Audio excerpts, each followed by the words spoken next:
Welcome to episode 1 of the Fathermore Podcast. I'm Armin. I have a 6-week-old as of today, basically, and we are just experiencing this, my wife and I, for the first time, and I am looking forward to learning more about what it means to be a dad from other dads and what the process of being a father really is like from people who are in it, living it, and experiencing it. And to that end, I have this podcast. And the first episode, the guest is my friend Patrick Vellner, who is a CrossFit Games athlete and chiropractor.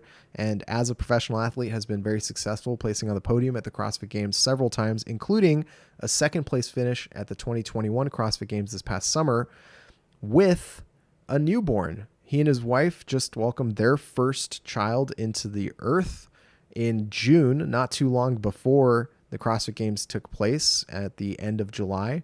And so he had a really interesting experience sort of raising his level of performance to where it needed to be a successful athlete with this newborn in his life.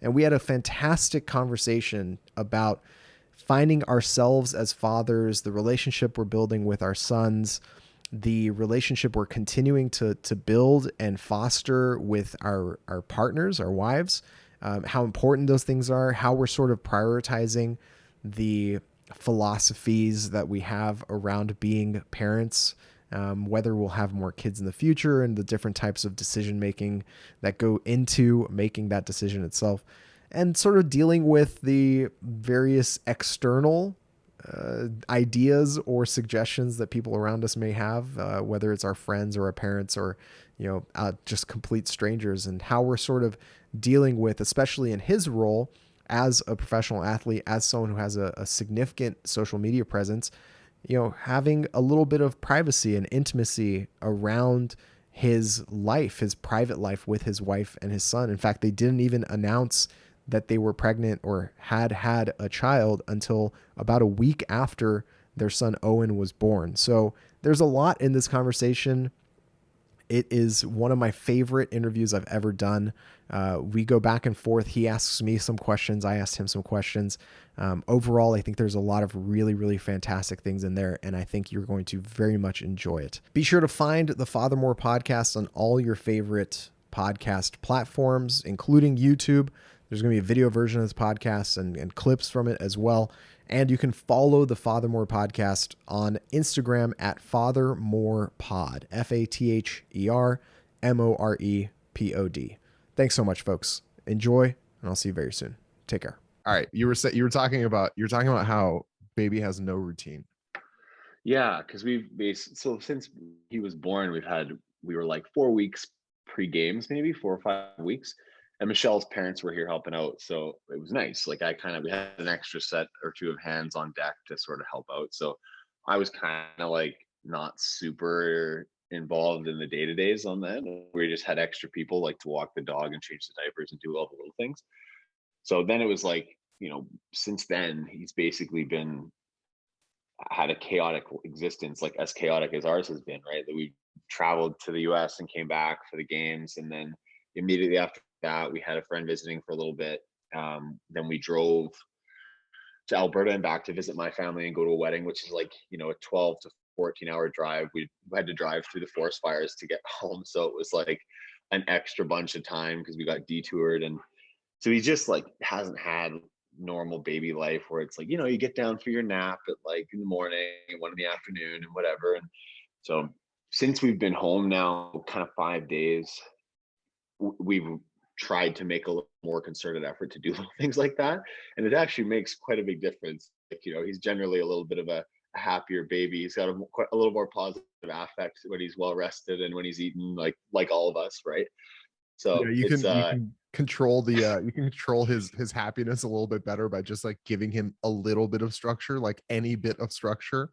Yeah, and we've kind of lacked that for the last bit, and I feel like we've brushed off saying like, oh, it's good, like he's gonna be trained to be very flexible and adaptable, right? Like we're not gonna, and I think in general that is kind of what we want, is to not have our lives revolve around like snack time, nap time, like everything. Like we want to do the things that we still enjoy and the things that we want to do, and like he's just going to come along. Like I'll strap him to my chest and we'll go do the things that we want to do, right? Like we don't want our lives to completely change to revolve around him. But I do think, yeah, like you're saying, like a little bit of attention to those things actually goes a long way.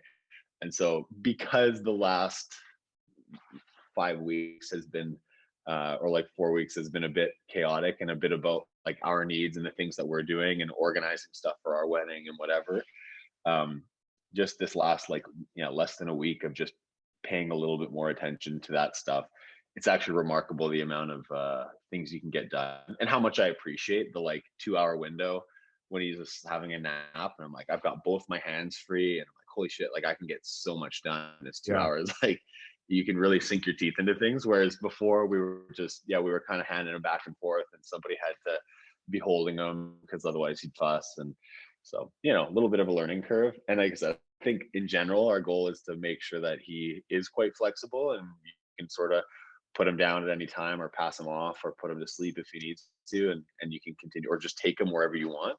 Bring him to the games where it's nice and loud for like when he's 6 weeks old, probably will help him to be not worried about noise and things like that. But we've been enjoying a little bit of a structure since we've been home, like our first taste of it.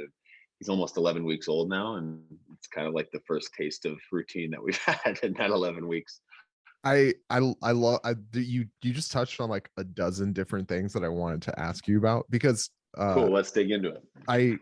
So my wife and I just had our baby. He's about 6 weeks this week. And like we don't have quite as much chaos in our day-to-day, but like he was born basically the week of the games.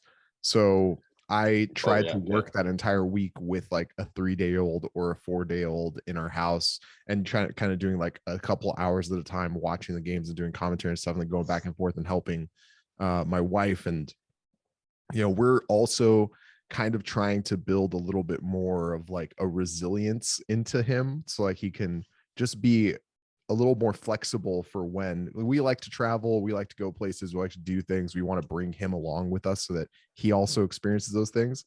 And like my family, not everyone, but like the prior generation, like my parents, uncles, and like my friends' parents, like that prior generation, that entire group of friends, everyone is like, oh my God, like you have to have this structure. You have to put them down for this. You can't burp them too hard. You can't feed them more than this. You have to make sure they sleep here. You can't let them wake up here. You can't. And it's like, no. Like that, those rules are out the window. Like we're in the 21st century and this baby is going to have to be used to like a much, much different world than the world like you may have raised us in or like you may have been raised in. And I think that sort of like rigidity like completely was thrown out the window once our generation started having kids. Like all my friends that have kids, they can't have any of that rigidity because we all work, we all have different priorities, we all are trying to like keep our relationships alive at the same time. It's like the horror show of like we have a kid and then the relationship completely tanks into like a loveless nothing where you're just like trying to keep a child alive is like a nightmare, I think, for a lot of our generation and is something that a lot of people are trying to avoid. Like, did you find any pushback of like the flexibility that you had to build into your schedule, or was everybody just kind of real supportive and there for it? I have a couple of things that I want to touch on that. So I work in clinic and I treat patients all the time. And you make general conversation with people, right? Like I have people in for 20 to 30-minute visits sometimes, and you just make small talk, right? And that's a big change in your life. Like what's new? I had a baby, and like everybody's got something to tell you, right? You go get groceries when Michelle was pregnant, like everybody's got something to say about it. Oh, did you figure out the sex? Oh, you should or should not have done that, whatever my opinion is. Blah, here you go, right? Yeah, suddenly Everybody just vomiting shares it onto your life. Yeah. Suddenly everybody's got advice for you, right? And so I don't know. I think that there are things you can take from people, but one of the cool things that I think you kind of touched on is there's just a generational difference, right? I love that no one knows what the fuck they're doing. I find it like kind of charming in a way that it's that there are pieces of information transcend generation and that are important no matter what, certainly.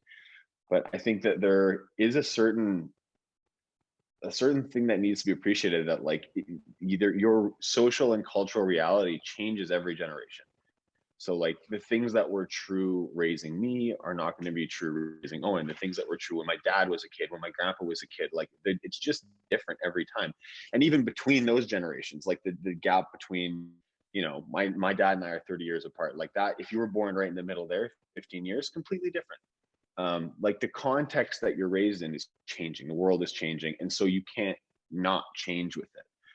I think that to realize that is super important. So once you can kind of wrap your head around that, it's like I feel totally comfortable, like kind of waving off certain advice and being like, you don't know what you're talking about. And just there are certain things. I think it's good to listen to it, and whether or not I like physically do that or tell them like, hey, look, I'm not going to take that advice. Whatever, you can smile and be like, nod your head, and then go home and be like, you know, I think most of that I'm just going to leave at the door. I think that that's totally acceptable. And like, it's important to realize that like it is a different experience every generation. And so you don't know, and nobody knows. So it's like, it doesn't need to be scary. Like nobody knows. You're helping each other out. Everybody leans on each other. Like you have friends around the same age, having kids, like, boy, like let's figure this out together. Right. So I think there really is a communal sense of that. But I think that's what's kind of fun about it is, you know, my parents give me some advice and I listen to them on some things, and some things I'm like, hey, look, it's just different now. And that's just the reality. And the other thing is like on the sleeping thing, the rigidity, I had a few patients tell me this when we just got talking about kids, and one particularly that I remember listening to, and they're like, you know, there was an older gentleman and his daughter was having kids and they were on their second. And he's like, you know, the first kid they had, he was kind of the opposite. He said when they had her, they were super flexible about whatever. Like they were traveled a lot, did lots of things, brought the kids everywhere. They were trying to kind of instill that flexibility in them. And then when his daughter started having kids, their first one, they were super strict about like, you know, sleep time, this time, like their schedule. They wouldn't go visit people. They'd have to leave at certain times because they got to make nap time at a certain time. And it was just like, you know, dominated their lives. And he was always very like, man, I don't know about that. Like, we'll see. And then he said when they had their second, they quickly realized that baby number one doesn't respect the rules. So it's like suddenly you've got a 2-year-old and now you've got a newborn, and they try to tell the 2-year-old that a 2-year-old has to be quiet or do whatever because it's newborn's nap time, it's newborn's time, like this whirlwind that's running around the living room, like doesn't give a shit about your little structure that you put in. And then years later, baby number two is now much more resilient and flexible with different things, with parameters, than the baby who had all the strict parameters put around its, you know, daily conditions. So I thought that was pretty interesting. And he's like, as a granddad, the guy was like, yeah, you know, it was like a really proud, you could tell he was beaming, like a really proud I told you so moment for to sure. his daughter. There's like But a pettiness to it almost, right? Like you yeah, don't want to see yeah, it be negative, but there's like a pettiness to like, yeah, I probably could have predicted that was going to happen. Like the schedule with a toddler and an infant is a house of cards. Like there's totally. literally nothing that's going to keep it structurally sound.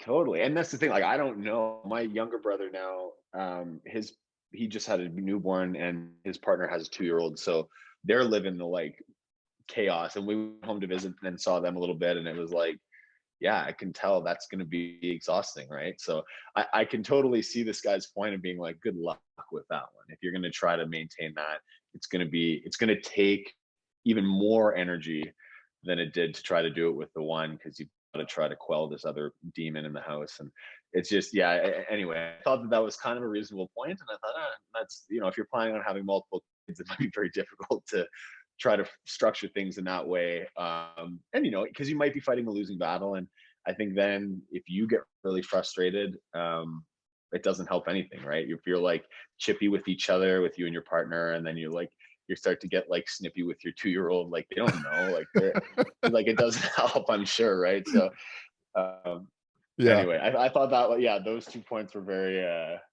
very interesting. So I agree with some of that, and we're doing our best to it's still so early, and this is the thing, right? Like I'm sure you can relate. Like we don't know. Like I don't, and we're doing our best, but I'm not the first guy that's going to give people advice either, because we're still trying to figure it out. And I think everybody's conditions are just different, right? Yeah.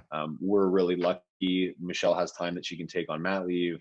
I have very flexible work between the clinic and just training. Like I can do my training any old time. And nowadays I have to be a little more prepared to do that.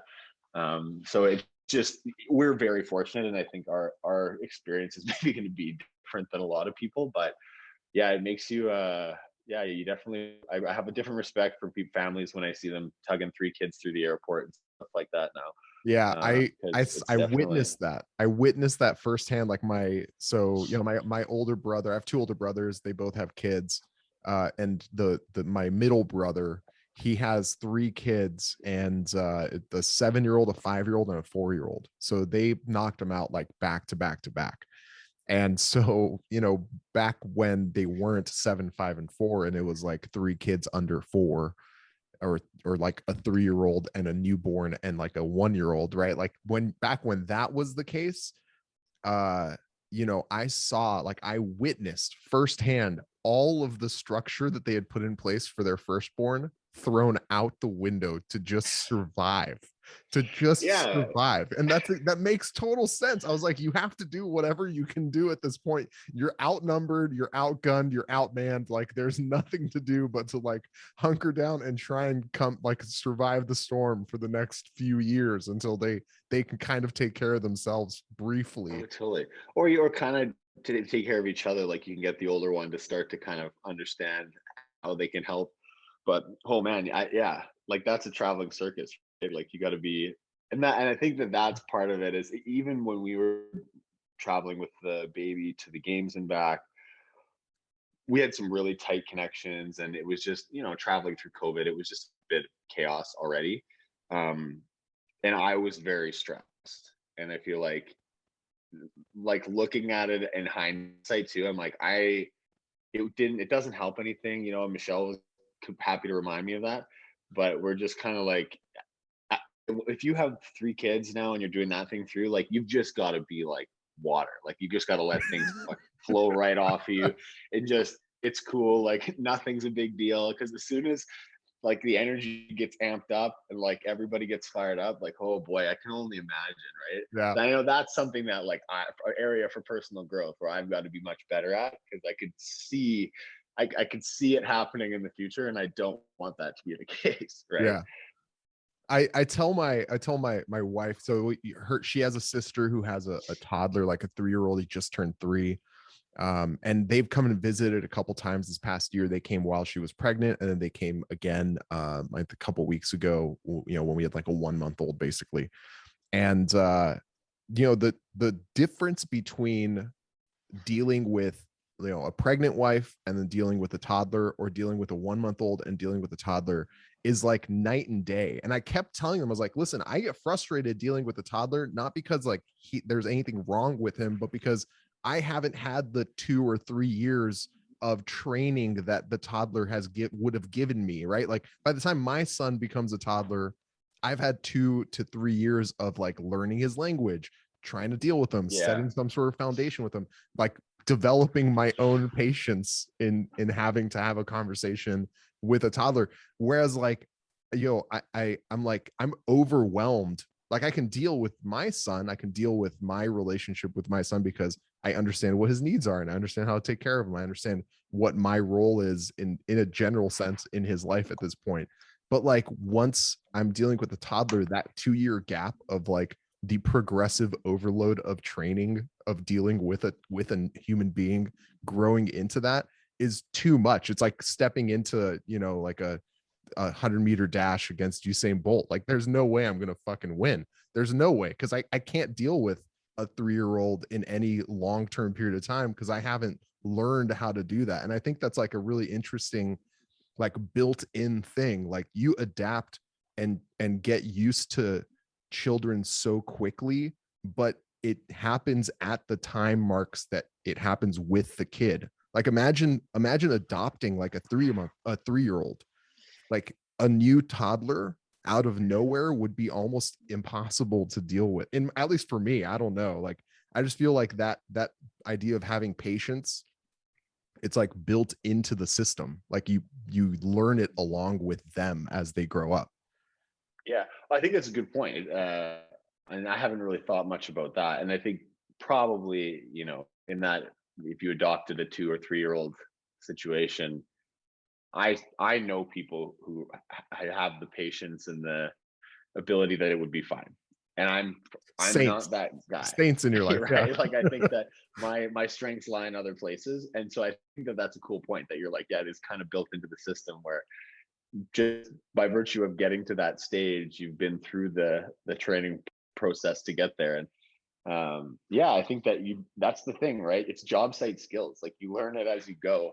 And then you sort of I think that that's the reality. Is it's a lot of it. And like I said, where there's only so many things that people can teach you that still hold true. I think a lot of it, every generation we reinvent the wheel a little bit, because there's new barriers and there's new boundaries. And now 3-year-olds have cell phones, and it's like, I don't know, like, your grandpa can't tell you how to deal with that because it didn't exist, right? Yeah. And so those are like interesting things that to look at now. But I don't know. It'll be fun to see where we go once we have like another kid, maybe, and see when you get that experience. We'll see the outnumbered thing. I'm from a family of 3 as well, and so is Michelle, of 3 kids. And so yeah, I think when you get to that point where you're outnumbered, I think that things change a little bit. Yeah. It's there's something nice about being able to just like each take one kid and be like, all right, I got this one. And then if you can't do that, I think it changes a bit. But yeah, that's a good point about the kind of, you train the kids and they train you as well, right? I want to like reverse for a second here, because you guys did something that was really interesting to me, which is you have like a presence in the CrossFit space. You have like a social media presence, and yet you kept Michelle's pregnancy under wraps very, very well, and the birth of the baby under wraps, to the point where you announced the birth of the baby like a week after he was born, after you're like, I made it to the CrossFit Games, by the way, here's my baby. So what was that thought process? Did you guys plan that out, or were you just kind of like, you know what, let's have a little bit of privacy for this one? Yeah, it kind of evolved over time. And I think, I don't know, in the end, we were like, wow, maybe we don't even announce it until he's like 5. show up somewhere with like a fully grown kid, and then people are like, whose kid is that? We're like, well, that's my kid. And they're like, wait, what? But I think it was partly circumstance with just kind of pandemic life. And I think we talked about it early on in the pregnancy. We just said like, hey, look, I I don't know. I don't. I like to have certain areas of my life remain mine, and remain a little bit private. And I think that it's harder and harder to do that. So it was partly like something that I wanted to do, and I think it's an interesting experiment to see how well we could do it. But yeah, we talked about it a bit, and Michelle, has a private social media account, and we're like, look, if you post whatever you want, and it doesn't matter if you want to share it, because for her it's a little more sharing with friends and family. Like for me, it's like sharing with a large global community, 500,000 people at least, and that just feels a bit gratuitous. And like, I think that given my standing in the CrossFit community, I think it very quickly gets turned into clickbait. And it's just like, that wasn't what we wanted out of our pregnancy, right? I didn't want it to be like a vlog clickbait. So we just kind of decided like, well, we'll keep it under wraps for now. And then at a certain point, maybe we change our mind, or we'll keep it quiet for now. And I think even with our knowledge of pregnancies and things, like Michelle is a family doctor, and we're like, I don't know, like sometimes people lose babies, and like I don't want to deal with any of that at all, or even think about it. So we're just going to keep cool for now and whatever. And then as we kind of got along, it was like, it kind of got more and more fun. Be like, oh, like we're keeping this secret. And it wasn't like a super secret. Like if I had friends that I was speaking to, we'd tell them, but it just wasn't throwing out a big blast, right? So that's what I mean. Like kind of in the pandemic world, we're just seeing less people your close community just gets a little closer.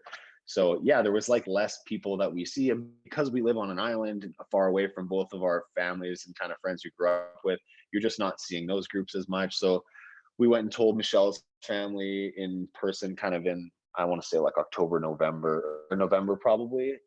And then we kind of held off. I went to see my folks for Christmas, and we told them in person because we just wanted to do that face to face. And then yeah, as it went along, it just sort of became more of a game, and it was like, like, well, maybe we'll announce it like, as we're getting close to term. And then when the schedule came out for the competition season, we had to really figure out how I was going to compete in semifinals, because the dates were kind of peri due date. And as you would know, like, or anybody who has had kids, they don't come on their due date. No. Like, it's a bit of a like guessing game. And then we looked around, and because all of the semifinals were basically in the US, except for the one in Montreal that we were eligible for, that meant quarantines back and forth for us. And so basically the only event that would guarantee that I would be able to be there for the birth was if I competed in Canada, because it would save me a quarantine. And then it ended up being online, which was even better because I could just stay home, because those were like, it was he was born about 5 days before our competition started. So it was close. Like, we were really worried about that being a problem, or like that I would be away, or I would have to just turn down a semifinal. And fortunately it wasn't the case, but yeah, I feel like then baby was born, and it was like a little bit before the semifinal, and I kind of just went, I'm gonna just like do this. And it ended up being really cool, because I feel like before we started competing, I said to somebody, I was like, oh, well, I'll just go and I'll win the semifinal, and then we'll announce it. And then so we went and competed, and I did win the semifinal. And then the Sunday where we finished was actually Father's Day also, right? So it ended up being like kind of cool the way it all shook out. But yeah, sort of just started as like, we wanted to keep things a little bit private and personal, and something for kind of just us and our friends and family. And it kind of gradually branched out a little bit, and then it just became fun. And I feel like at a certain point, Michelle was even said like, oh, you know what, maybe we should just not announce it, and I'll just show up to the games with a baby. And like, people be like, again, like, hey, whose baby is that? Like, oh, what? That's our baby. Everyone be like, what? Like, whatever. We had a baby. Yeah, like, have a secret baby. But it was funny. It was like, it wasn't as big a secret as it seemed, I think, just because, people who were close to it, we knew. But because of the pandemic, you just are seeing less people, talking to less people, maybe, right? So yeah, it was just, like I said, it's nice to keep some things private now and then. And it was cool proof of concept that we can do it. Yeah. Now, we could be up to literally anything. And now who knows what else you guys are keeping in your back pockets? Yeah, you guys don't know. No, like this camera, 2 or 3 kids. Yeah, this view is pointed at that wall. Who knows what's happening behind the phone right now? You know what I mean? Yeah, that's right. It's a circus back there. Anyways, it was pretty fun. So I wanted to actually ask too. So you said you're 6 weeks now. Your baby was born just before the games, or just before? Yeah, the 21st of July. 21st. So okay, sweet.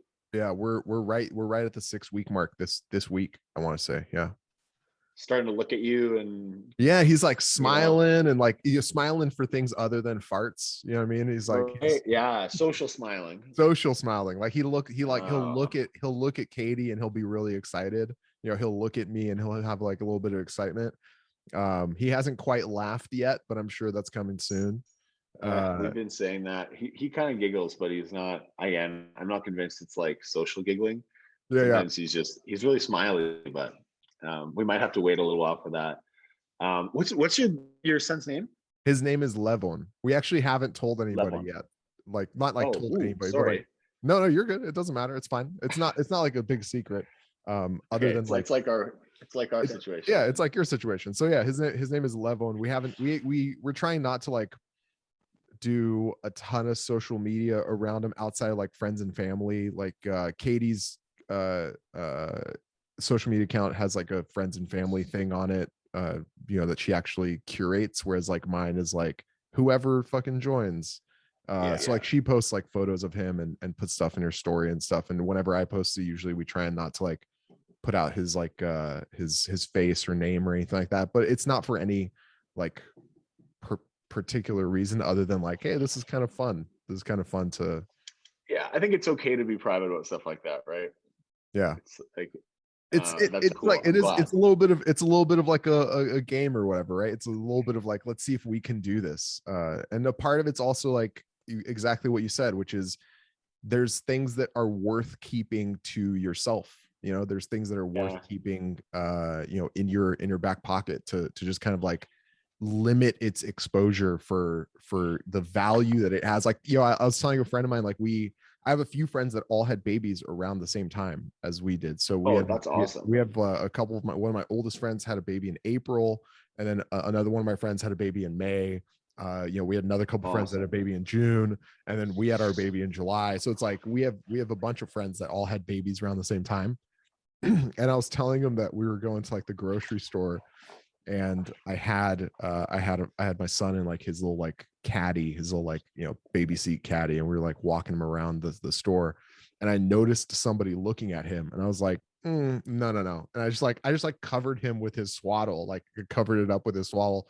And it's boring for him because he's trying to look around and see what's going on, and now he's just staring at kind of like the back of like this cloth. But I was like, I get to look at my baby. Like you guys, strange lady, you don't get to like peek in and stare at my baby. Like those eyes, that smile, that's mine. Like nobody else gets that for a minute. You know what I mean? It's the same as we were saying about the like pregnancy advice. Like people with new babies, there's like a weird culture around that, and it's especially weird during like again like COVID kind of times where you're not sure who, like if people are vaccinated or whatever, and like everybody wants to like touch your baby or like whatever, like, oh, can I hold them? And you're kind of like, I want to say yes, but I don't know. And so it's a bit weird, and like I get that. Anyway, it's cool. I like that you guys are. It's funny. There's a lot of like movement around that too for kids and babies on like being put on social platforms where there's like a question about consent or various things like that. And like I don't need to get into like all the weeds of that, but I think it's cool to, like you said, like maintain a little bit of that for your close family and friends, and you get to decide like who that is, right? Given again like your profile on social media and stuff like that, it's weird, and I think that people sort of end up with like a sense of entitlement to your life.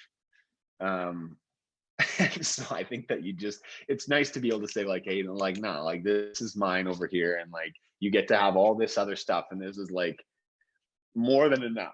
Yeah. Right. Yeah. Like, so just like, let me have this and it's all good. Right. So I think there's like, I really like that. I think there's something nice about being able to keep your private life private. Like I see so many, even everybody doing vlogs and things like that now. And I have very little interest in doing that. I like, and I'm very like chatty social guy. I'm happy to give a lot of myself to people. But I think that it's nice to have boundaries. Yeah, that's I think the boundaries thing is really important. Part of it is like the philosophical concept of like, yeah, this is my life, and the people in my life who are like intimately in my life absolutely deserve a different type of experience with my life than strangers on the internet, which is essentially what most of our relationships and on social media are. But at the other side of it is also, like I have friends and acquaintances and stuff like that who just overshare. It's just too much. It's like I think I'm probably guilty of that sometimes. No, and actually, actually was going through your Instagram to kind of like look back and see, like, kind of pick up some like details about Owen and like when he was born and stuff like that. And it's like, I think you have, and obviously it doesn't fucking matter what my opinion is about this, but I think you have a very tasteful amount of posts with your son and about your relationship and about but like your social media is not a day-to-day vlog about what you're up to. Your social media is like, it's a platform for your career right now. Like it doesn't have to you don't have to post, and you've clearly made the decision that you shouldn't be posting your baby's face like every 30 minutes, because what does that do for you? It doesn't necessarily actually help you along in what the function of this platform is. But the other side of it is also like, I also know people who are so into the concept of like vlogging or YouTube or whatever that like it feels like their entire lives are put on for whatever their next episode is going to be. And I I refuse to allow that to be the case. Like I will never ever do something just for the camera or just for social media or whatever. Like I would rather do everything where nobody sees it and it's just me and my wife or just me and my friends and just our baby, and like, you know, enjoy it, as opposed to like pull out a phone or pull out my camera or lug my, you know, my like, you know, tripod and my camera around the entire time. Like, you know, there's just a decision there to be like, you know what, this is what it's for. This is what I do this for. This is how I'm going to live my life. And, you know, the intimacy and privacy is valuable to me in that sense. Totally. I think it's good that that's not your first instinct, right? I find it, especially nowadays, you know, with, I don't know, TikTok is big on that. Like people have their phones out all the time, just like doing weird stuff. And I'm like, I feel awkward talking to my phone or like, so I don't know if I could do the vlog thing. I would have to get over a serious hang up that I have on things like that. And again, I'm happy to talk to other people and like, I'm very social, but I just think that there's sort of, it feels very manufactured. And I don't love that part. And even like, I'm happy to post little things of like my family and what I'm doing, but I don't want it to feel like it's I don't know, like a means to an end or something like that. Like it's part of a plan for like, oh, I'm going to post more pictures of my baby and my partner, and then I'm going to target a different audience. And then it's like this and that, like, that's not it. Like, it's nice when you don't have to think about it too much. And so there's certainly periods where like social media like feels more like work, and I'll like, you know, I want to post something and you're like, oh man, I don't know how is that going to look for this. And like, I hate that I have to think about that. Yeah. And so when there's times that you just can be pretty genuine, it's nice. And it's nice when it's well received. Hey, I wanted to mention something though. Yeah. About when you were talking about your son's like starting to smile and stuff like that. So the first kind of, you know, 4 weeks, first month, basically, they're kind of just like a lump of like baby, right? Like Correct. they're just like He's basically a Jello ball. Yeah. Yeah. And they just kind of flop around and like they eat and crap and sleep and barely like open their eyes. They're kind of cross-eyed. And Yeah. we were talking about this recently, how there's like what felt like more work. And like the newborn phase like that. I mean, Owen's still a newborn, but like, you know, 2 months old, almost through getting to like 2.5 months old. I feel like when he was like fresh baby, it was like harder work to me, because Interesting. it's just like you don't get anything back. Like you're just kind of like, yeah, you know, you change them, and then even as the dad, like I can't feed him or anything either. So that first month was like not like alienating, but it just felt like you were kind of not really there, and like he care less if you're there or not. And for me, it worked great because I had to train for the games then anyway. So it was like, cool, I'll change a diaper, bang bang, and then I'll pass you back to mom. High five, she feeds you. I'm gonna go to the gym and work out. Yeah. But now, like once he's a little bit older and they can like look at you and smile and things like that, I feel like you know, the work is the same, but you get a boost from him. Like you're like, and then he's like smiling at you and like complete eye contact, and like, you know that he knows you're there, and he's like, this is sweet. Like I feel like you get a boost from it. Whereas before, it's like, it's not like it was a suck. Like the basic tasks you had to do were not that hard, but it's just like, I do this thing and then you give me complete neutrality. And yeah. I'm like, all right. And then I just like, I'm out. But now it's like, I do my little bit of work and you actually give me like a boost, and I like feel good. And I'm like, oh man. So yeah, I was wondering what your experience has been like with that so far. Cause I feel like you're just now, like you're on that, you're getting into that newer phase, we're right? just getting into that. We're like actually spending active time, like sitting with him, looking at him, talking to him. He will give me something back. Like he'll look at me, he'll smile, he'll kind of like hold my hand or like grab my arm, which is like still kind of like not a like an actual conscious thing he's doing. It's just kind of what his body is doing at the time. Yeah. But he's just now starting to get into that. And I see what you're saying. Alienating is actually a really good way of describing it, because I felt And, I mean, maybe I'm alone in this, but I doubt it. I felt like I was essentially useless in this baby's life outside of small menial tasks for a while. Like the last, I don't know, let's say the last month of Katie's pregnancy and the first month of his life, my role, and like I was very, very myopic about this. My entire existence was like, make Katie successful in whatever this is going to be. And 100%. That's how I break it down too, is like mom takes care of baby, you take care of mom. absolutely. And then like that's just how it's going to be for a short period. If you can do that, whatever you can do to support her is as much help as you can be at that time, right? And that's just making yourself useful. Yeah, because like Katie's like, her full-time job right now, 40 plus hours a week, is feeding this thing. So like, Yeah. it's only over the past maybe week or week and a half that I've started like, pulling a bottle out, pulling a bottle out of our supply of milk over the past like, week and a half, to do like one of the nighttime feedings so that she gets a little bit of extra sleep. So that has just started getting into our routine.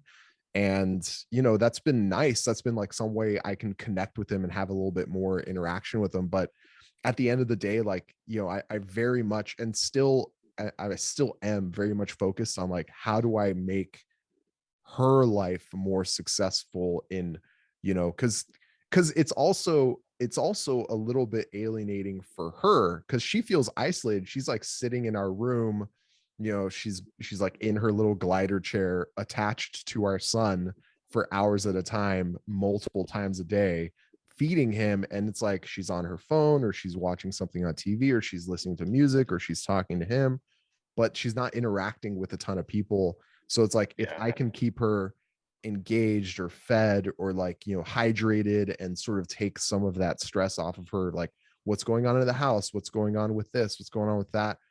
That has been the only real way that I've found myself like actively engaged and connected into this entire experience. And only recently have I started been able to like get something back from my son. And I mean, I feel like someone might hear that and be like, oh my God, what are you talking about? It's like, no. I'm not saying this is difficult. I'm not saying I hate this. None of that's the case. Like, this has been remarkably simple and easy to fold into my day-to-day life. And I love every second of it. But the idea that like, the relationship my wife has with this kid is very, very different. Like, Katie has Oh, without a known doubt. him for 10 months before he was even born. And I've known him for 6 weeks. So like, there's a completely different relationship there that, I have this period of time to develop with him, and it will develop over time and our relationship will change. But, like, it is very different. It's very, very different to develop that fatherhood role and that fatherhood relationship with my son than I expected it to be. I mean, I knew I was not going to be the number one caregiver, and I knew that my priority was going to have to be Katie. But it still has been interesting to sort of experience that and get there.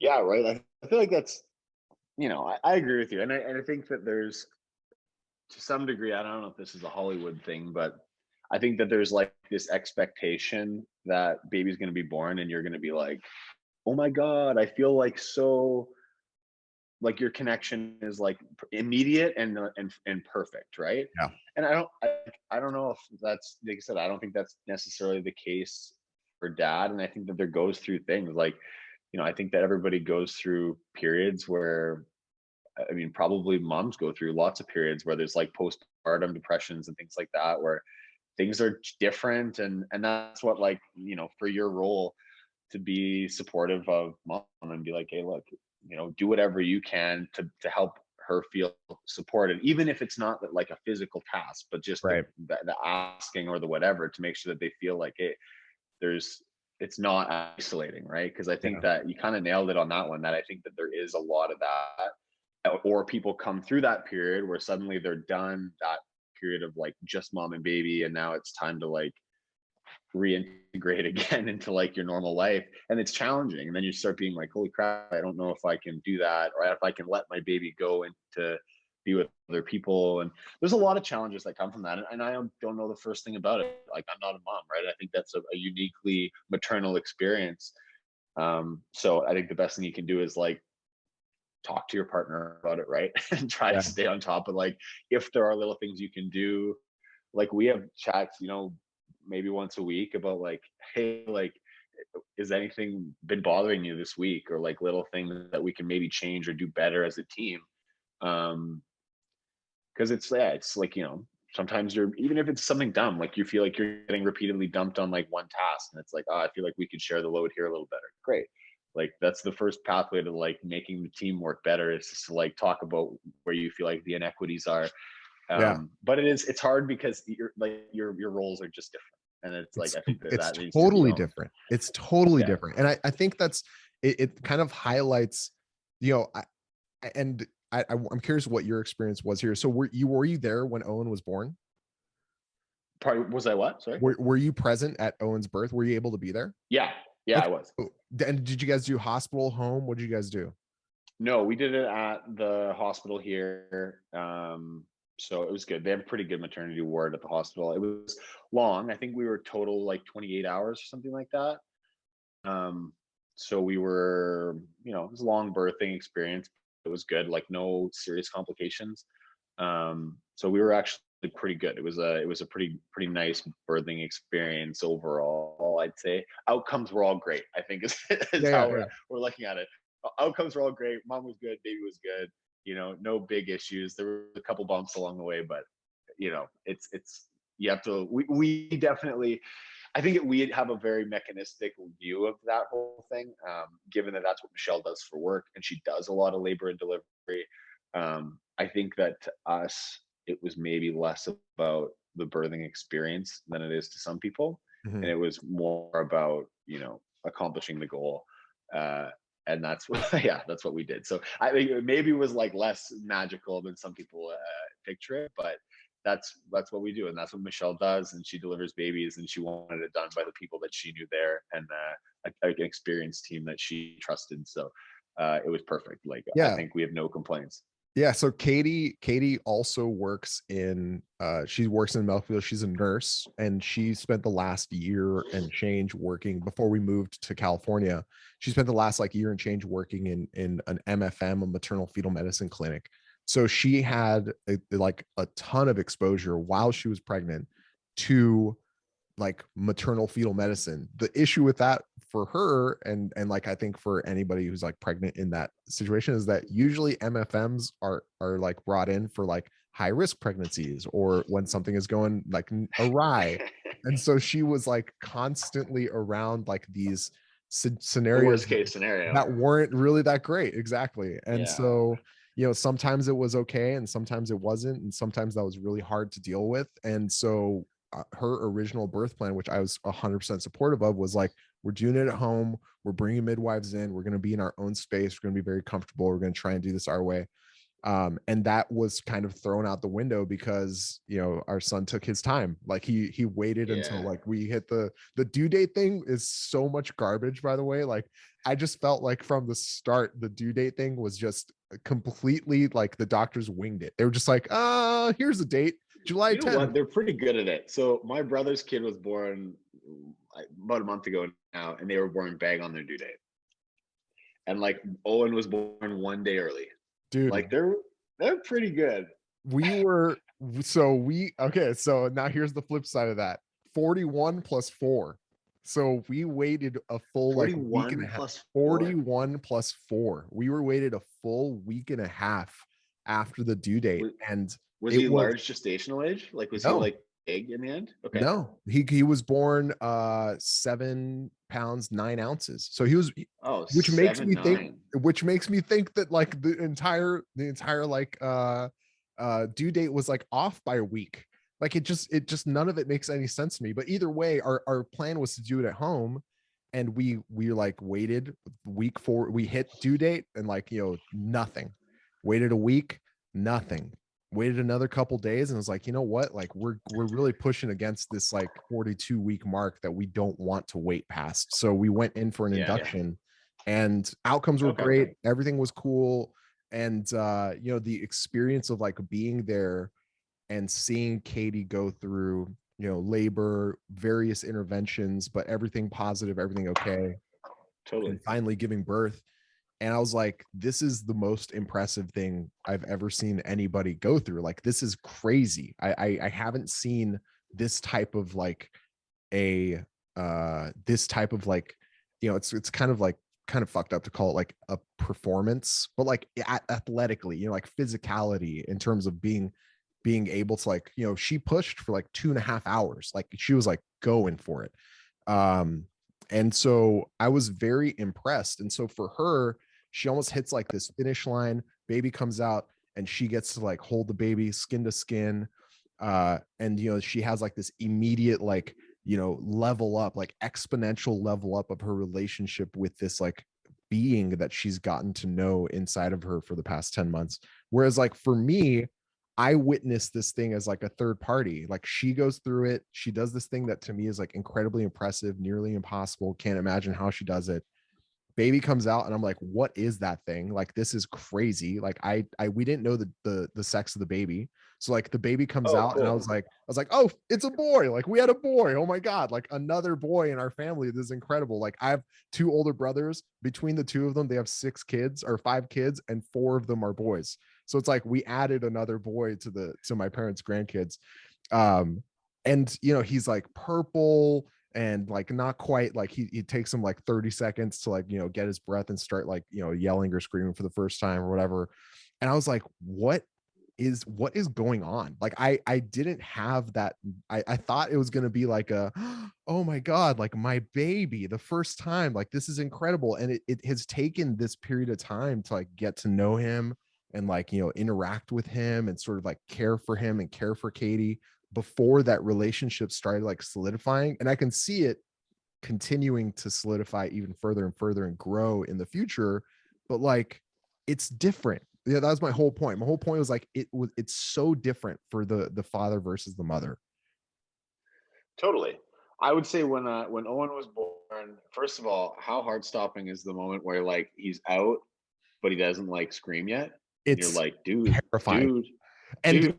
you guys knew, right? Like, so you're educated, you're in this space, you know that that's going to be the case. I was like, I was like, okay, he's going to come out and he's going to look a little purple and it's going to take him a little bit of time. He's going to get there. I'm going to be totally okay. And then I was not okay. Like, internally, I was like, come on, bro. Like, give it to me. Give it to me. Like, give me something. Come on, bro. And I was like, finally, that like that sort of anxiety like went away the moment I heard him, you know, for the first time. But I was looking at him and I was like, this is a lot more intense than I expected it to be. It's very, yeah, it is intense. That's a good way to put it. But I know that one for me was like, as soon as he gave out a little cry, I was like, oh, my heart. Yeah. And that Yeah. was one where I was like, oh God, choked up a little bit. But definitely, I think you're right that the relationship takes some time because like mom's had a lot of time with baby and it's a little bit different. And I don't know, I do think that once he can start to engage with you and like looks at you a little bit, like it like goes immediate like through the roof. But for a while, like you're really into it when he's brand new, and then like weeks 2, 3 probably where you're just like, hey, I'm just like kind of changing diapers, and he doesn't even know I exist. I think there's like a little period there where you're like, hey, dude, hello, like Yeah. Yeah. I think it changes pretty quickly, and that's the whole thing, though, right? Like your team, like everybody has to they have their roles, and it's good to talk about that stuff. But it's interesting. I didn't know Katie worked in maternal health as well, but I found that really fun because I don't like it's not for all the like you say we're educated. Like Michelle by far and away more than me. Like I'm educated enough, but I've never been in the room. Like I don't know what's going on, and Me I found neither. it a super cool experience. It was like bring your partner to work day. Like we were, um, I was just like in the maternity suite, like there, and it was very limited at the hospital because of COVID. It was like you were allowed your partner there, and that's basically it. So it was kind of nice. It wasn't like a bunch of family like knocking on the door for 2 days, and we were just us and the staff, and Michelle knew all the staff, knew all the nurses on rotation, knew our doc was there delivering the baby, our family doctor, because she does maternity health as well. And so we just like knew the whole team.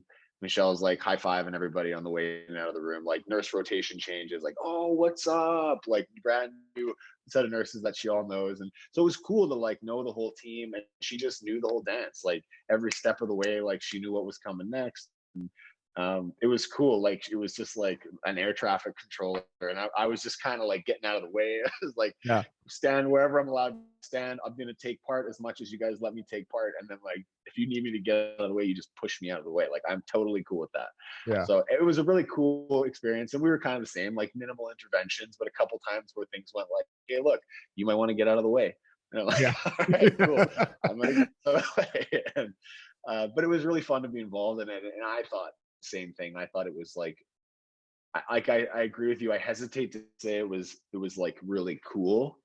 But it was an awesome thing to experience and witness. Like I, you know, and the staff and like and Michelle and people were like, you know, it was cool that you were so into it, because some husbands are like hiding in the corner and they like don't want to look and they don't want to whatever. And I couldn't imagine that. I No. feel like I couldn't look away. Like I was so amazed and intrigued by the whole process, and it was really really cool and special. So um I loved it, and that's why, like, to me too, like our birthing experience was like clinical in a way. Like we were in the hospital, like they have nice maternity suites at the hospital here, but it was like we did a hospital birth fully, and like to me it was no less special than it would have been at home. Like I was very happy with what we had there and the experience we had. I thought it was amazing. So I agree. It was, I could understand, like I can understand that people have different ways of experiencing things like that. I can understand that relationships are different. You know, sometimes it's like the mother just wants to have their own experience private from the father. They don't want to like, they don't want the dad to like witness them in that role or whatever. I don't know. Like I can understand that there could be situations in which that was the case. But for me, it was so important for me to be plugged in as much as possible with Katie's pregnancy and her experience and giving birth. Like it was really the only way.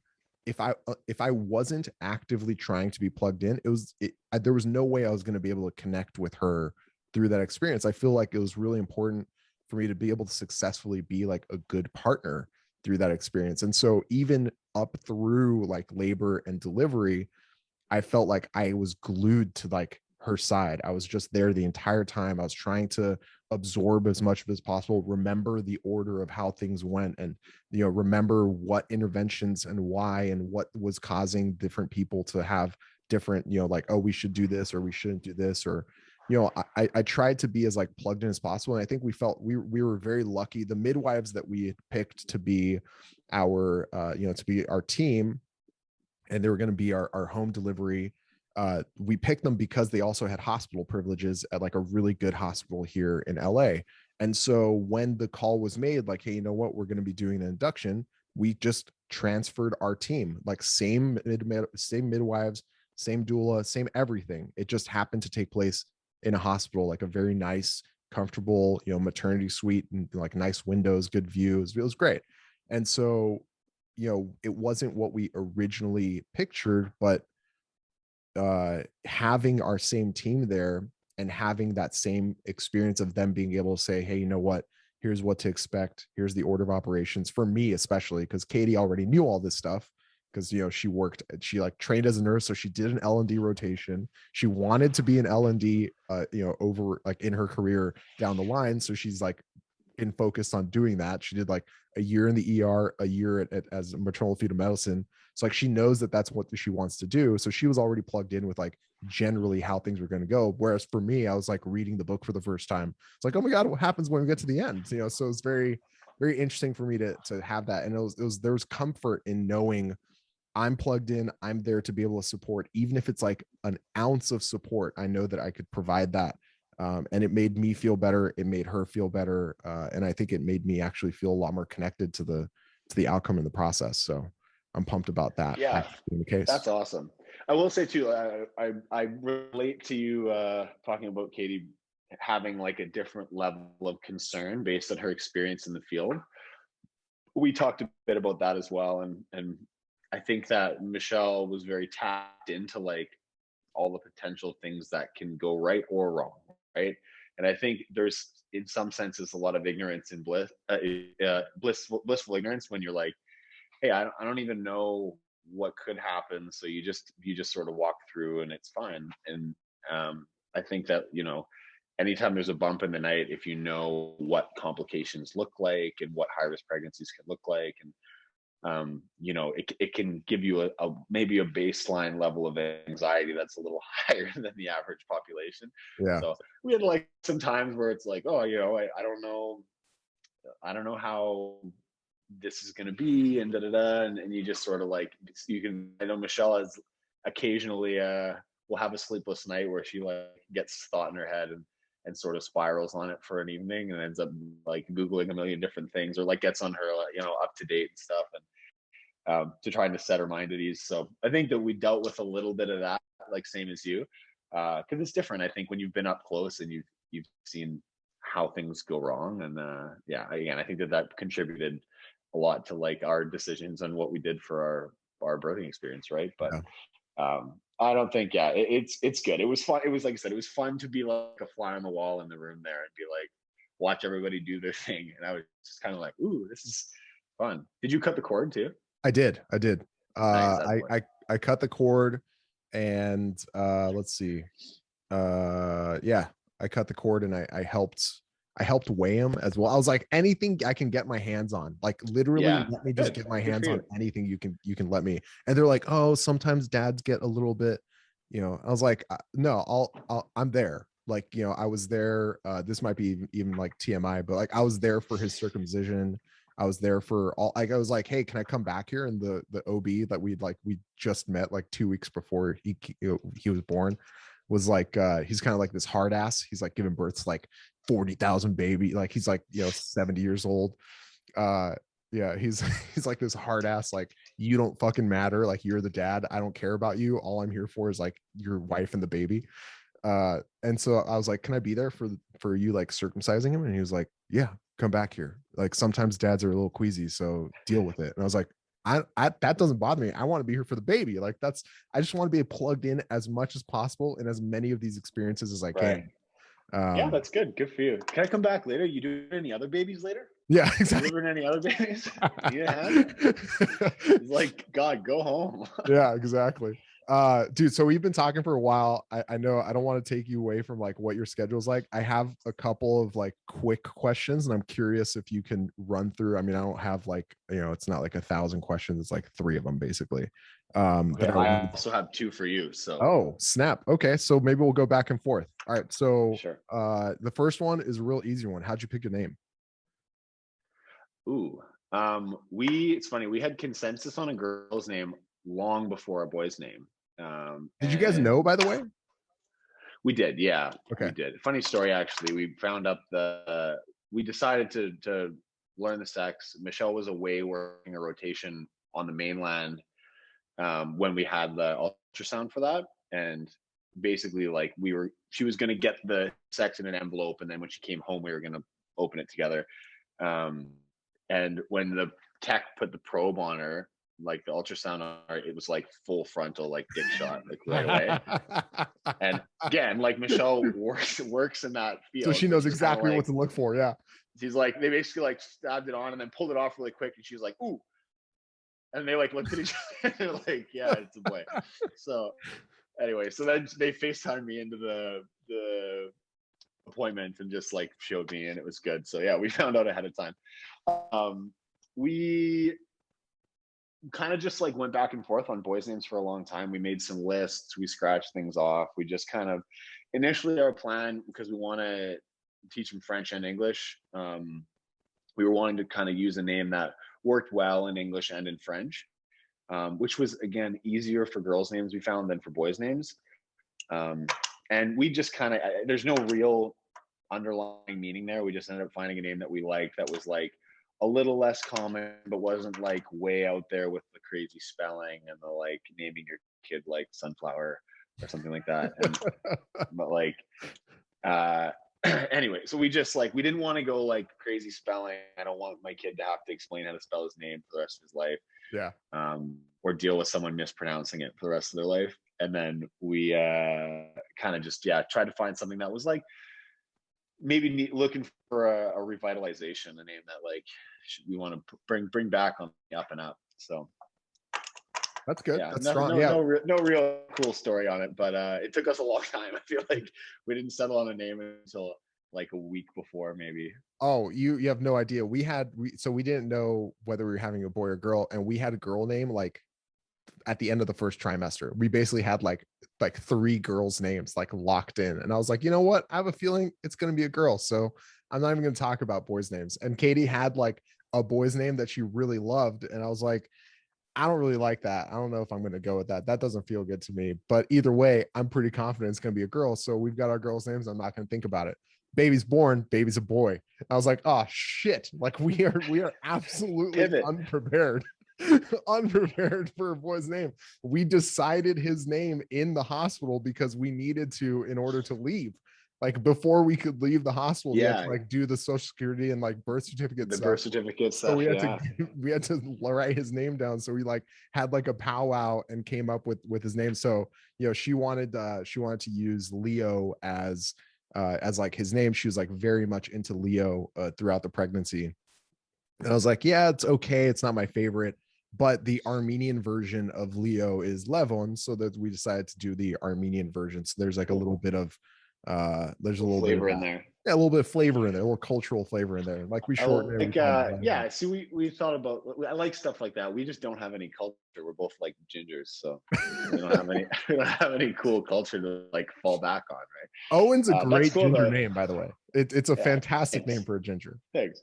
Nothing motivates like pressure, though. Hey, when they're like, you can't leave, and they have a name, you're like, well, all right, we're gonna sit down and figure this out. Absolutely. That's awesome. Okay, do you want throw one of your questions? Okay, so what is something that you didn't expect so far about being a parent? Like, what's the biggest surprise to you so far, good or bad or neutral or whatever? Just something that you like, based on anything you had heard or seen, that like caught you off guard. I okay, so I have never been super comfortable around babies. Like I like babies. I love my nieces and nephews. I love interacting with them, but it was always very, it's like temporary. You get to like see your nieces and nephews and then they go home with their parents. Gotta give them back. Yeah, you give them back. And so I was never very comfortable even holding other, babies. Like I've never held like a newborn, but even holding like a 1 month old or a 2 month old, like I was always like kind of like, this is nice, but I'm not super comfortable. I felt the moment, like the very first time I held my son, I felt very comfortable holding my son. And that was surprising to me. Like, and I didn't even think about it. It was like subconscious. Katie's the one who brought it up. She's like, I've never seen you comfortable with a baby before. And you're very like, not negligent comfortable, but like very comfortable holding him and moving him and interacting with him way more than I think she expected, given having seen me interact with my nieces and nephews, like how I'm a little bit more like careful and like, is the baby gonna explode if I hold them upside down or what? You know what I mean? So like I think that level of comfort was very, very unexpected. It was not something that she expected. It's not something that I expected. I thought I was going to have like a 2 week period where I was like, oh my God, if I pick your hand up, like, am I going to break your elbow? But like, I immediately was just like, all right, I know this. Like something inside me was like, I got this. I know this. I'm going to hold this baby perfectly. Oh, that's super cool. What about you? It's less cute than you, but I think the one that I think is the most unexpected is how like hilariously loud babies fart. Oh fuck, dude. My God, it's out of control, right? Like I've never seen like that? It's just like I was at dinner with Annie and Frederick at the games before it started, and we were talking about things like that. And Frederick, like, is so funny. He's like, yeah, these little tiny baby butts make full grown butt sounds. And it's so true. Like it's so uninhibited that I can't believe it. Like sometimes he farts and it's so funny to me. I can't stop laughing. Yes. And it's like the best. I wish I was like so uninhibited with my farts, I guess. but No, I do. it's That very, was one very funny. that also came up of like how entertained and totally fine I am just listening to him work through a bowel movement, because it never lets up. I mean, I've literally held him for like a 9-second fart. He's just like in my hand and it's just like Oh God. just vibrating the entire Anyways, time. Yeah. very immature of me maybe, but like, God, it's just something else. I'm with you. The farts are out of this world. They are out of this world. Okay. You did already mention that you're kind of thinking about more kids. Is that actually in the plans, or is that just kind of like out in the ether? Yeah, I think we are. We're not sure how many, but and we still like don't have like a plan of like, every 2 years, like like we're just, we're still gonna play it by ear. I think a lot of our decisions around that stuff are gonna depend how this one goes. I think we're not trying to make a plan that we can't make good on. So um yeah, we're gonna see how things go for the next little bit. Like we're gonna definitely Michelle's gonna go back to work for a while. We're gonna get back to kind of normal life for probably a year at least, and then see where we're at. We've kind of talked to like we might do finish having kids here and then move somewhere else, or we've talked a little bit recently about moving again. So we're not sure how that'll look, but stuff that we're talking about for sure. I think that that's all you can do is be really open with how everybody's feeling, and that's definitely the plan. We both come from, like I said, families of Michelle has two sisters and herself, and I have two brothers. So we both come from families of three kids, and I think that maybe we would do something like that, like 2 to 3. Probably, I'm not looking at going to the like 4, 5, 6 route, like Tremblay, but we'll see. I'll probably call her quits before that. And and it's also for every intention, sometimes it's hard to have babies. So Yeah. I think that we're, again, given what Michelle doesn't work, we're very aware of that. So we feel really lucky, and yeah, we'll try some more, but we'll see where that puts us in the end. Yeah, that makes sense. And our generation, another thing that's like very different with our generation versus like previous generations, especially like way previous generations, is that we are a lot more mobile. We move around a lot more. We have a lot more our careers aren't as set. We don't just move into like one house and have one job for 40 years. Like, it's completely reasonable and normal for our generation to have a kid, have two kids, move cities, move careers, move jobs, move like specialties. And it's like just part of our life.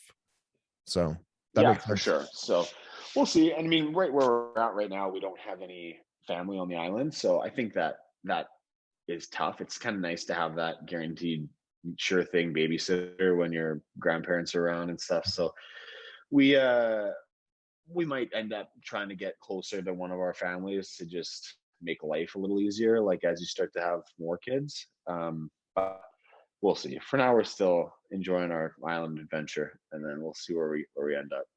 Yeah. What All about right. you?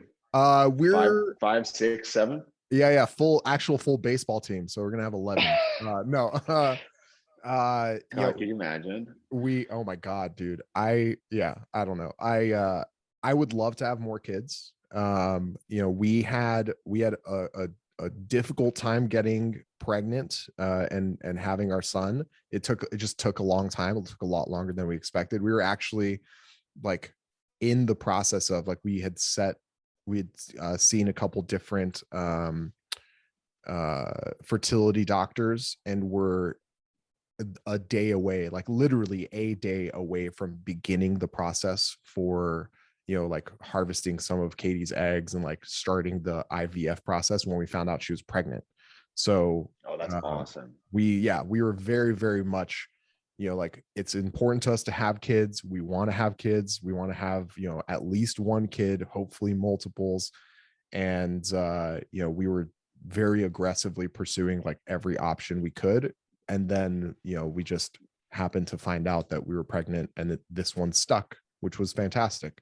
And so I think we're just going to kind of do what you're saying as well. It's like kind of play it by ear, let Katie sort of like get back to some normalcy, sort of get to know her new body, because I think like post-birth body is very different.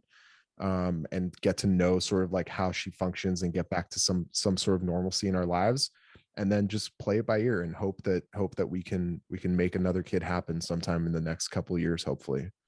So It's funny. We were in like a similar situation where we were planning to try for a period, and then if we weren't able to conceive by like a certain month, we were just going to shelf it until like Michelle finished residency, and we were going to maybe let it sit for like a year. Just it's like it's stressful if you're having trouble. It's not great for relationships. no, I it was don't think awful. It's either. the worst. So we were kind of similar where we had like set ourselves a deadline, and then it was like, you know what, no stress, like we'll shelf it for a bit. And then we had like on our last month we got pregnant, so it was kind of like cool as well. That's awesome, good for you guys. Also, kind of a good point about, like I was saying, like our plan is maybe to have one or two more, but it's not as easy as that. I think we sort of get fed this like, if you have sex you will get pregnant and die Yeah. thing, like My but God. it's really not that easy for a lot of No. people. Some people have a really easy time, some people have a really really hard time, and I think that often you don't hear those stories because people don't like to talk about it because it's a little bit taboo or whatever. But um getting pregnant for a lot of people is not as easy as it seems, and I think a lot of that is because nowadays, like you were saying a bit about how society and culture has changed, and people are establishing careers and making it to a certain point in life, and it's hard to, like, babies are expensive.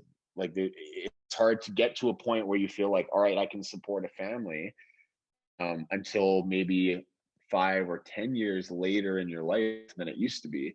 So Mhm. by the time people are getting to that point, it's just like biologically a little harder to have kids. So it takes longer, it takes more effort. So we're kind of at a moment where that's more and more often the case. So I actually find it kind of interesting because people don't really talk about it, but it is very, very common that that's the Yeah. case. You hear a lot of people who have trouble, and or who go through IVF and multiple rounds of IVF. And so if we're having this podcast, like, I don't know, talk about it, because I don't people can feel alone in that experience too, right? And Absolutely. it's hard on the relationship, and it's hard on things like that. And it's like it's not like every there's a lot of people having trouble with that sort of thing. And so it's not like you're broken or your relationship's broken, or like, No. it's just like No. it's Yeah. hard. It's It hard. It's not as easy as it sometimes looks in the movies. it took us 2 years of like actively trying to have a successful pregnancy, and it just wasn't in the cards for 2 years. Yeah. And there was a lot of ups and downs in that time. And so, like, the idea that, man, it's like an old Vonnegut quote, about Ooh. how there's some women out there who get pregnant the way other people catch a cold. And it's like, that was not us. And that was not our No. experience. It Yeah. was a lot harder. It was a lot harder than we expected to. Like, I was like, you know what? I'm a virile young man. Like, she's a healthy young woman. We're gonna have a baby the first time we give this a shot. And it was not the case. It was not the case at all. So yeah, the reality of the situation is that it just takes a little bit of time and effort sometimes. Yeah, well, good for you guys. That's awesome. I didn't know that. So that's really cool. And I think that, yeah, like I said, it's worth mentioning that it's not uncommon. And I think that, yeah, it's worth like talking about with people, because it's hard not to feel like, well, like, is it me? Is it like, Mhm. and then it's hard. And then you get like, you go through the process of getting like tested to see who's more at fault. Like, Yeah, yeah, it's hard on yeah. relationships, right? Like, It's it's just really a tough. very difficult situation to navigate. So I think that the more people talk about it, the more it's less taboo. And I think you can actually help people's relationships stay a little stronger by making it more of a topic that people can talk about and help about.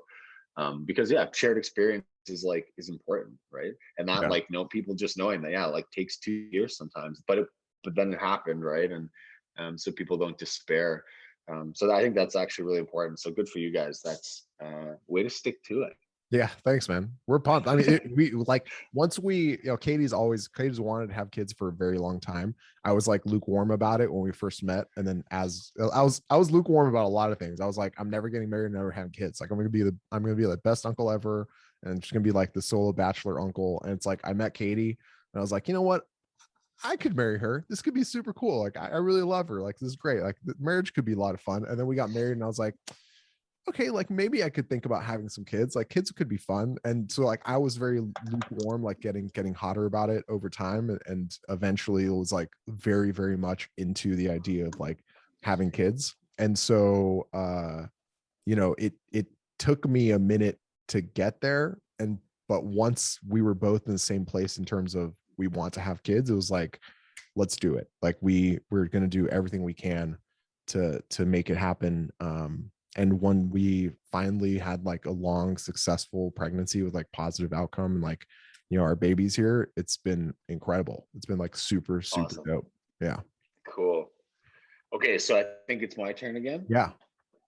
All right, get ready for this one. Uh-oh. So you're 6 weeks. So, babies like interacting good. So the question is, what do you have any strategies or plans to try to help keep intimacy and love with your partner really alive? Like, what are you guys trying to do or doing that's set aside just for you guys? Because it's hard when you start to just invest all your resources into this baby. Sometimes relationships then can struggle, right? And I think it's really important to continue to give time to your partners. So yeah, have you guys, either experienced any of that like lately, where you feel like some of that has started to lack, and you have to actively say like, hey, we got to make an effort to keep this going and keep this alive and not lose ourselves because of this baby, right? Yeah, that's a great question. I think that's like a super important like parenthood question. And yeah, I think it's something that we've actually been really aware of.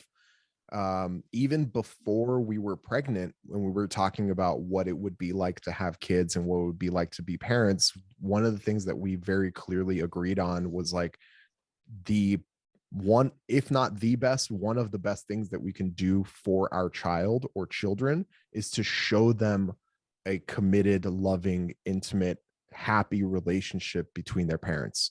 And so it was really important to us to understand that and to prioritize that. And obviously it's like our son isn't, he's not like aware of our relationship. You know what I mean? He's not going to like, 20 years from now be like, man, those first couple months you guys were so lovey-dovey together. Like he's not going to do that. But the practice that we build in this time is going to help, down the line when he's 3, 4, 5 or whatever, and is actually aware of what our relationship is like. And so, we don't have any sort of like normalcy of like, oh, here's our date night and here's this. But a really good piece of advice I got from one of my brothers, my brother who has the 3 kids, he says, one night a week, one weekend a quarter, and 1 week a year should be specifically set aside, like at the very least should be specifically set aside as like just you and your wife. And it's something that he and his wife has been doing even through having all 3 of the kids, with help obviously from my parents and her parents, and like, various childcare to make that happen. But that's been a really important part of them prioritizing each other and their relationship and making sure that they don't lose that. And I think our way of keeping some sort of, the relationship being prioritized while we're both so focused on keeping this like creature alive and growing and happy and learning his habits at the same time has been little date things here and there. Like, I'll go get some like picnic foods and we'll set up like, picnic dinner in our living room where we'll let the dogs out and we'll just like sit in the living room on the floor together. You'll then have the baby in like the bassinet in the other room and just kind of have a dinner together. Or we'll go and grab the baby and take him out for lunch, but he'll be in sort of like his carrier and he'll be covered, and we'll have like a sandwich together and split a coffee or split like a little pastry and like catch up. And so setting ourselves a little bit of time here and there has helped that. In terms of like physical intimacy, I mean, like it's difficult. I mean, it's 100% like, she has to recover from giving birth. And then another part of that is, she needs to learn her body and like actually get to know what's going on with her, things change after you have a baby. And I don't know, so we're at 6 weeks this week, and I think on Wednesday, today is Tuesday, so tomorrow I think she actually has her 6-week appointment checkup with her midwives, and they're going to kind of see what her body's doing and how she's feeling and how she's progressing. And I think at that point she can start kind of reintroducing, like, how do I actually feel? Like she isn't even exercising completely at this point. Like she can't really do squats, or she can't really run or anything like that. So she's like kind of sitting on a rower, and like there just isn't that. I don't want to be like the partner that's like, come on, let's have sex again, let's do this. Like, I don't want to be that partner, because that's just not helpful. You know what I mean? Like being like the pushy guy is not gonna help either of us.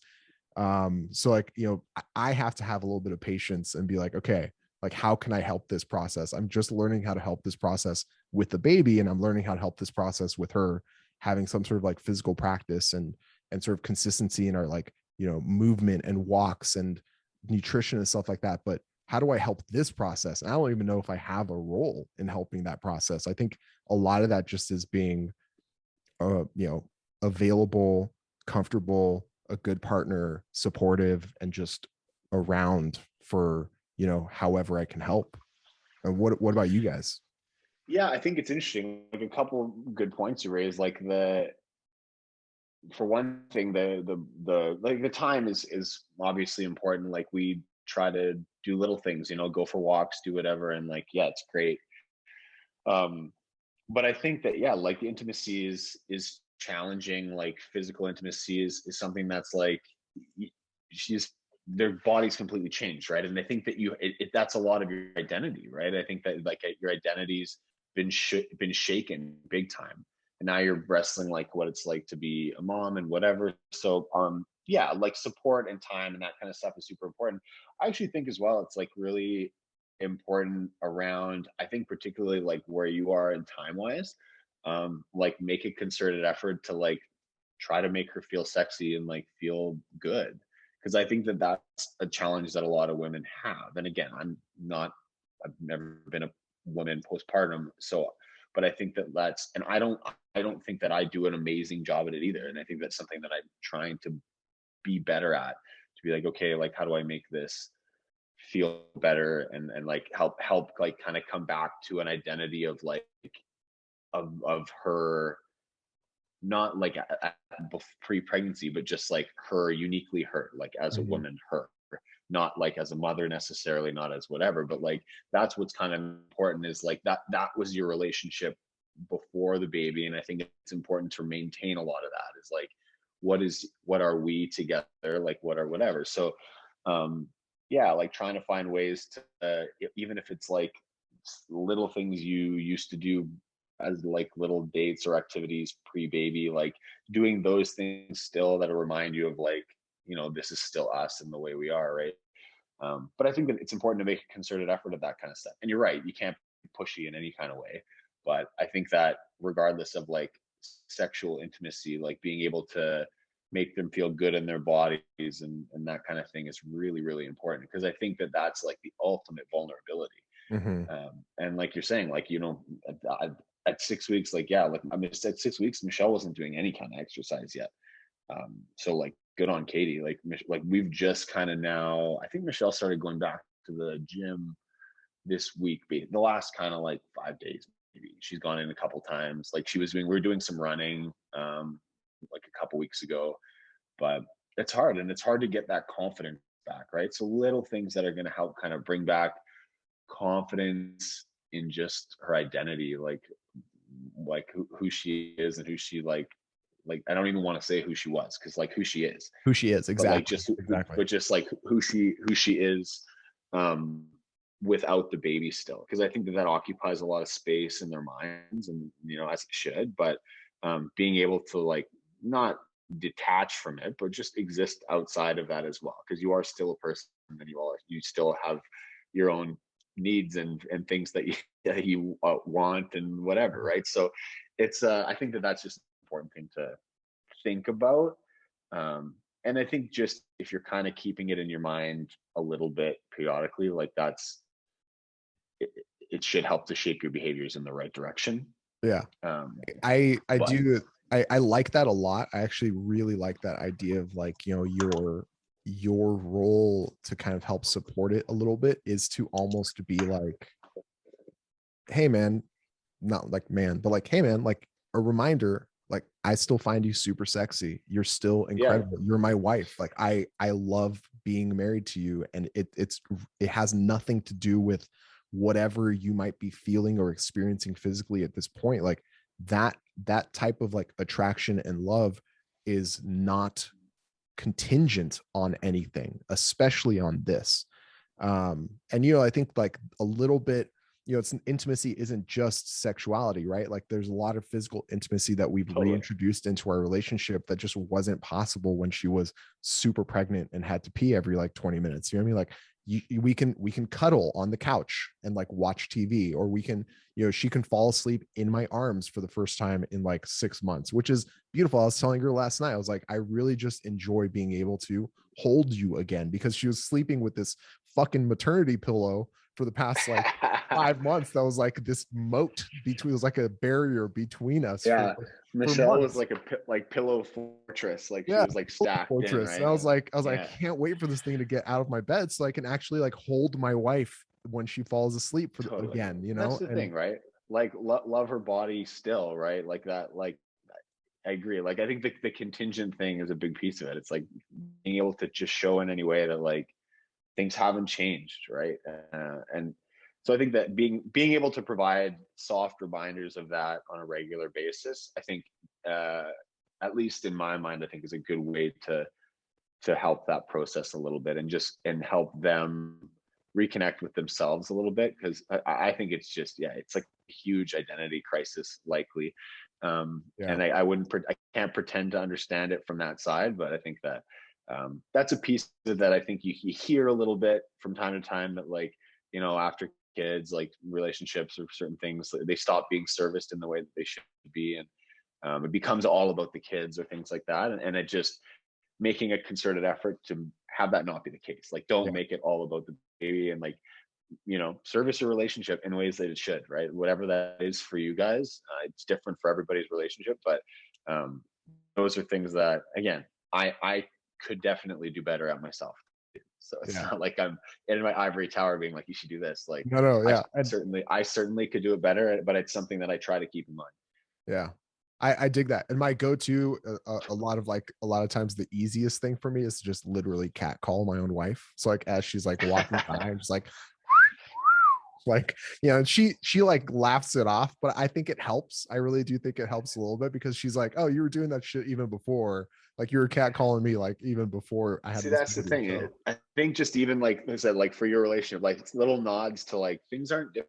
Like things are different, but not in every way. Like right, it doesn't need to be a whole new thing. Like we can still be us. We can still like, and if that's what part of your intimacy looks like, with some humor injected and things like that, like that's perfect, yeah. right? So I think that that's great.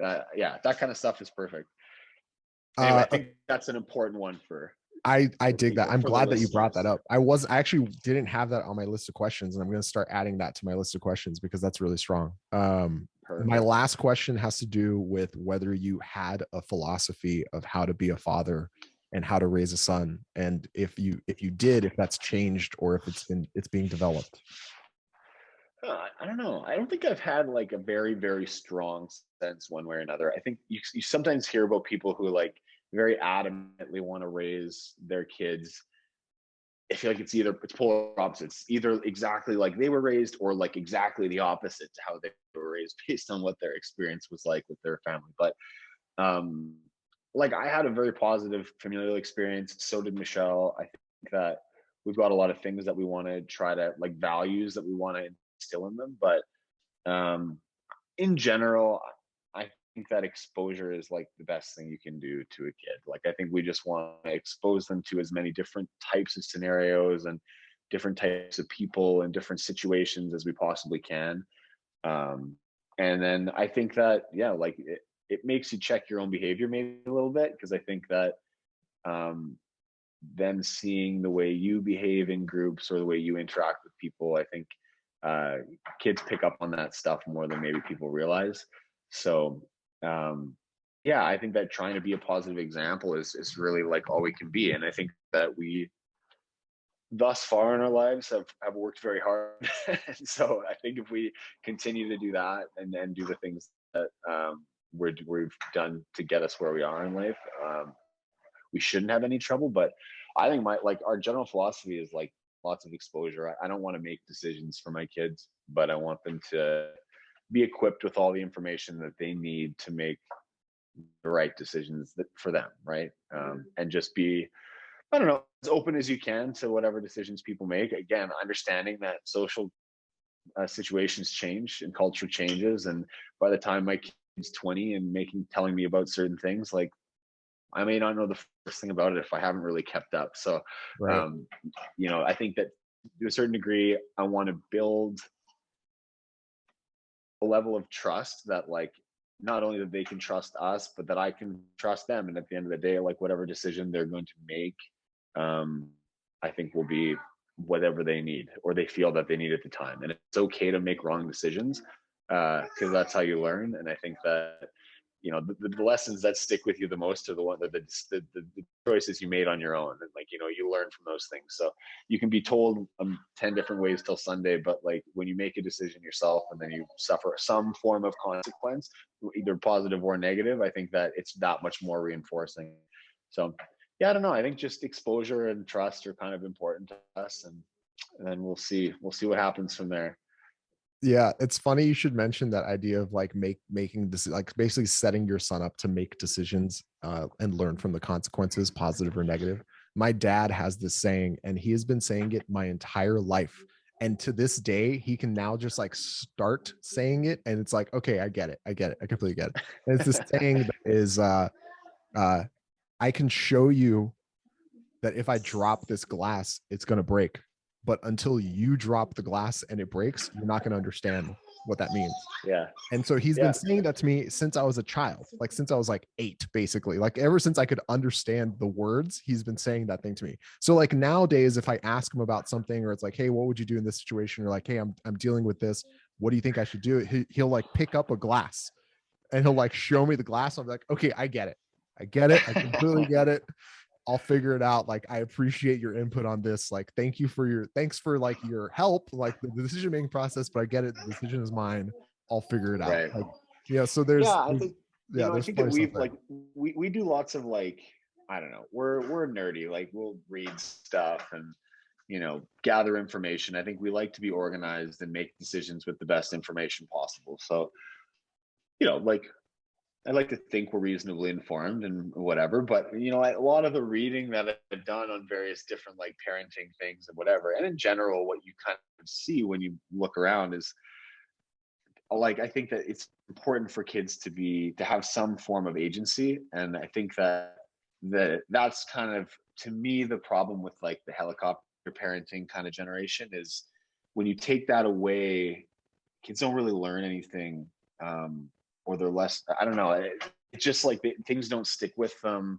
They're never allowed to make mistakes. And it's just how you learn. Like, yeah, you don't want your kids to make like life-changing grave mistakes, but I think that this concept of like constant protection and sheltering your kids from anything bad is just like not really good, in my opinion. I think that you need to have people make decisions and learn, like I said, like consequences, positive or negative. Like, I think that a kid experiences more of a high off a positive if they got to make that decision than they get to like reap the benefits of it. I think the concept is just setting your kids up into situations where you're kind of manipulating the decision process, or you're maybe setting them up in a way where you're giving them decisions, but like both decisions lead to outcomes that you kind of want. Yeah. And I think that, but it teaches kids to make decisions and to like be decisive and make decisions and deal with what happens afterwards, where it's like, I don't know, like, okay, like you can do this, but first you have to, if you want to do this, you've got to do this. Or, okay, like, I don't know, I'm going to make you a sandwich. Do you want it cut vertically or diagonally? Yeah. Like little things that just teach kids to like, oh, like I have some agency and I Yeah, can the make agency decisions. is And then, very important. Yeah. and I think that that's an important thing that I think is we're going to try to do is give kids options regularly, and whether or not they're for big things, or like I said, maybe you're like funneling them, so you're going to make one or two decisions and they're both going to steer you this way, which is where we want to go. It's like that's that's great. Like I think that the more you do that, though, then they get comfortable making decisions. You don't, and then you don't have kids who lean on you for every little thing. I think they come to you for guidance or things like that, but they don't want me to make their decisions for them. And that's what I want, is a kid who's confident, who has, you know, the skills and and basically, yeah, just the confidence that they can tackle different tasks and do new things and not be scared of new experiences. So at the end of the day, if I can do that, and then I've done my job. Owen's just smiling and laughing like crazy on his little chair right now. I can hear him in the background, dude. I really appreciate the time. You've given me like way more time than I actually originally asked for, and I appreciate so much. The conversation has been super great. Like, one of the reasons why I'm doing this is because I'm a new dad, and so I'm trying to talk to dads who are like in my situation, who have like a bunch of kids, who have like grown kids, who have like different types of careers, and almost like learn, like be a conduit for myself learning about other people's approaches, but also for like other people to listen and learn approaches themselves. So Yeah, well, this I has know been awesome. when you asked me, that's kind of what I said. Is that, like, look, I'm also a new dad. Like, I'm looking to learn more than I am to provide information myself. But I think it's you learn through talking through your problems sometimes too, right? And I think hearing other people, and I think that a lot of the things that people struggle with, or the things that people experience, are really common and ubiquitous, right? So I think it, I know I certainly, it's almost like a form of therapy to like talk through things. So I think it's good. It's like really nice to talk through things and chat with somebody who's has shared experience, and it's fun, right? So I think we stand to learn a little bit, or if nothing else, you just kind of come to terms with how you feel about certain things, and Yeah. learn a little about yourself too. So it's my pleasure, man. I think this is fun stuff to talk about for us right now. Yeah. Agreed. Well, thank you so much, Pat. I appreciate your time, man. Oh, it's my pleasure, dude.